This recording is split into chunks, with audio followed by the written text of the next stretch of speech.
So now दोस्तों अभी 25 मई के दिन 2:04 और स्टॉक ने रख दिया है 100 रुपए के नीचे कदम। पहले 200 रुपए गया, फिर 100 रुपए का लेवल गया, जो कि बहुत साइकोलॉजिकल लेवल माना जाता था एफएसएल के अंदर स्टॉक में।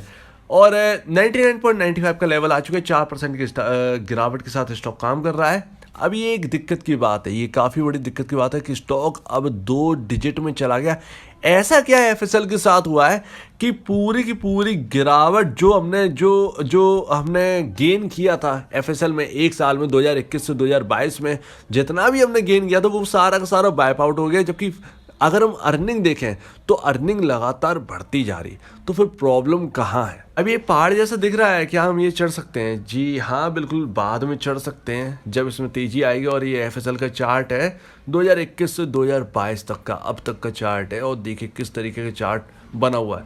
जिस तरीके से हम ऊपर गए थे उसी तरीके से लगातार नीचे आ रहे हैं। और ऐसा लग रहा है मार्केट के अंदर, मैं आपको बताता हूँ कि कुछ ऐसे स्टॉक्स हैं जिनमें सारा का सारा जो वाइप आउट हुआ है, जो गेन सारे के सारे गए हैं, ऐसा लगता है कि उनके साथ ऐसा कुछ हुआ है कि जो 2021 से 2022 में भागे थे, रन किए थे, रन अप हमने देखा था, वो एकदम उनसे फिजल आउट हो गया है। तो ऐसा कुछ सिनेरियो यहाँ पर चल रहा है। और ये काफ़ी ज़्यादा डरावने वाला है, क्योंकि यहाँ पर रिटेल इन्वेस्टर बुरी तरह से एफएसएल के अंदर फंसा हुआ है।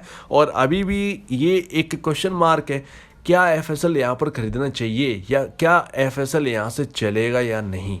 लेकिन एफएसएल के साथ साथ देख लीजिए हिंदुजा ग्लोबल, देख लीजिए 889, ये शायद 3000 रुपये का स्टॉक था, 889 पर आ चुका है। विप्रो आपके साथ साथ चल रहा है। विप्रो में लमसम 38 से 40% की गिरावट है। ये एक ऐसा स्टॉक है आईटी सेक्टर जो सॉफ्टवेयर डिपार्टमेंट में है, ये एक ऐसा स्टॉक है जो लगातार 52 वीक लो लगातार चला जा रहा है। आपके अगर टीसीएस देखें, इन्फोसिस देखें तो वो नहीं लगा रहे हैं, लेकिन विप्रो जो है इसमें इतनी कमजोरी है इस स्टॉक के अंदर की लगातार 52 वीक लो लगाते आ रहे। सेम टू सेम ऐसा ही केस आपके एफएसएल के साथ है, लगातार 52 वीक लो। और टेक महिंद्रा देख लीजिए लगातार, इवन यहाँ पर पूरा आईटी पैक जो है ना वो खतरे की घंटी में है। और आपको अमेरिका का तो पता ही होगा कि यूएस के अंदर किस तरीके से टेक कंपनीज डाउन जा रही हैं। और ये आप देख रहे हैं निफ्टी और सेंसेक्स, ये जो गिरावट है ना, ये मामूली गिरावट है। असल में आप गिरावट का अंदाजा भी नहीं लगा रहे। जो यूएस के जो बड़े बड़े एडवाइजर हैं वो लगा रहे हैं कि उनका मार्केट कितना डाउन जा सकता है। कल आपने स्नैपचैट के बारे में सुना होगा, आज सुबह स्नैपचैट के कल रिजल्ट आए, कल सीईओ ने थोड़ा सा स्नैपचैट को डाउन कर दिया कि भैया ये बोलकर कि इकोनॉमी अब थोड़ी सी कोलैप होने वाली है, या जो कुछ भी है, जो कुछ भी रीज़न दिया होगा। 43% स्नैपचैट का स्टॉक गिर गया एक ही दिन में। $24 का $12 के आसपास का स्टॉक रह गया। ये इस तरीके से मैसिव गिरावट जो है वो चल रही है। अब एफएसएल के ऊपर समझेंगे कि रीज़न है क्या गिरने का, जो कि अभी तक हम थोड़ा सा अंदाजा लगा सकते हैं, लेकिन उससे पहले फंडामेंटल देख लीजिए। क्या आपके फंडामेंटल कुछ चेंज आया आपकी कंपनी के अंदर? तो देखिए मार्केट कैप घट गया, कभी 17,000 16,000 करोड़ के आसपास की कंपनी हुआ करती थी, जो कि रह गई है 7,064 करोड़ रुपए की। लेकिन ऐसा नहीं है कि कंपनी नीचे आए तो ऊपर नहीं जाएगा स्टॉक। ईपीएस देखिए 7.71, जो कि मजबूती के साथ है। पी रेशियो सबसे कम 13.15 का पी रेशियो रह गया है। इंडस्ट्री पी आपका 6.80 दिखा रहा है, ये गलत है। इंडस्ट्री पी 35 होना चाहिए, 35 के कंपेरिजन 13.15 है। और आपकी बुक वैल्यू पर शेयर 43.51 है। लमसम अगर हम बात करें तो बुक वैल्यू पर शेयर से थोड़ा सा ही दूर है, 50 रुपए से दूर रह गए हैं बुक वैल्यू पर शेयर से। अभी आपके ये Q4 के रिजल्ट हैं, क्या कमी थी उनमें? 1543.93 करोड़ रुपए का यहाँ पर जो है 1543.93 करोड़ रुपए का यहाँ पर जो है नेट सेल करके दिखाई है। और ये अब तक के क्वार्टर में सबसे ज़्यादा है। नेट सेल में तो कोई कमी नहीं है, लगातार ग्रो हो रही है नेट सेल, यानी कि जो ये कमा रहे हैं उसमें लगातार जो है वृद्धि हो रही है। लेकिन उसी तरह से खर्चे जो है ना ये बढ़ रहे हैं, तो ये भी एक थोड़ी सी प्रॉब्लम आ जाती है इस स्टॉक को। एक कहते हैं ना कि पुअर ग्रोथ एफएसएल के अंदर चल रही है। जरा आप समझने की कोशिश करिए, नेट सेल में इतना कोई भारी उछाल नहीं है, सिर्फ चल रहे हैं कांस्टेंट एक रेंज में हम चल रहे हैं। 1400 से 1500 करोड़ की एक रेंज थी, उसको पहली बार Q4 ने तोड़ा है।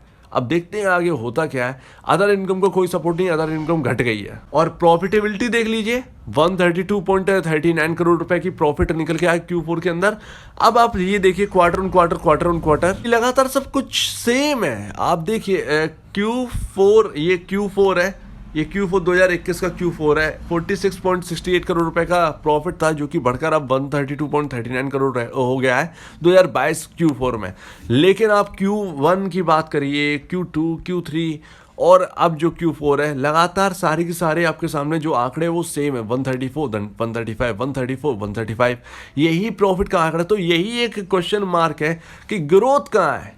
ग्रोथ हर क्वार्टर से ग्रोथ सेम ही है, इसीलिए यहाँ पर पुअर ग्रोथ का नाम रखा गया है। कोई भी यहाँ पर जो है एक एक्सट्रीम उछाल हमको देखने को नहीं मिल रहा है नेट सेल और नेट प्रॉफिट में, जिसकी वजह से शेयर स्टॉक जो है वो आपका रिएक्ट कर सके।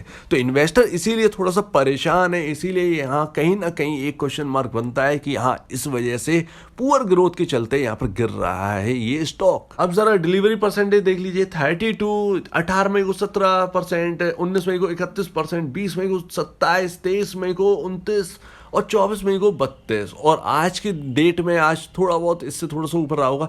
ये भी कुछ ज़्यादा ठीक नहीं है, ये भी क्वेश्चन मार्क है। क्या इन्वेस्टर यहाँ पर कर रहे हैं इन्वेस्ट, कर तो रहे हैं इन्वेस्ट, लेकिन उस हिसाब से इन्वेस्टमेंट परसेंटेज नहीं है जिस हिसाब से हमें चाहिए। जब तक डिलीवरी परसेंटेज नहीं बढ़ेगी तब तक हम ये नहीं कह सकते कि हाँ एफएसएल में खरीदारी होने लगी है एक अच्छे खासे लेवल से। तुमने फंडामेंटल तो देख लिया कि यार फंडामेंटल बहुत सही है, लेकिन जो ग्रोथ है, जो ग्रोथ मैंने आपको दिखाई, वो ग्रोथ बहुत स्लो है। वो ग्रोथ एक रेंज में चली है और इसे हम पुअर ग्रोथ कहते हैं। तो एक ग्रोथ एक रीज़न है इसके गिरने का। दूसरा रीज़न है, हम समझेंगे लास्ट में, ये लास्ट का एंड ही है वीडियो का। और यहाँ पर देखिए चार्ट समझते हैं, उसके बाद हम समझते हैं कि एक और प्रॉब्लम जो कि कंपनी के साथ है, पूरे आईटी सेक्टर में सबसे ज़्यादा इसी के साथ है।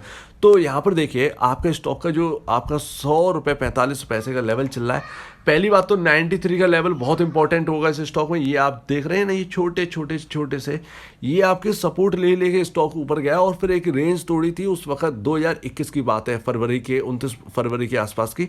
तो एक सपोर्ट तोड़ा था, तो उसी वक्त की बात है। तो आपका 93 का लेवल बहुत इंपॉर्टेंट रहेगा और आपका 97 का लेवल जो है ना वो भी इंपॉर्टेंट रहने वाला है। पहले 97 फिर 93, उसके बाद अगर आपका है, अगर 93 ब्रीच हो जाता है तो आपका फिर 84 का लेवल है, वहीं पर सपोर्ट है। और आपको ध्यान होगा 2021 में अगर आपके पास शेयर तब से लेकर अब तक रखे हैं तो आपको ध्यान होगा कि किस तरीके से बहुत मुश्किलों से इसने रेंज तोड़ी थी 100 रुपए की, बार बार 100 के नीचे आ जाता था।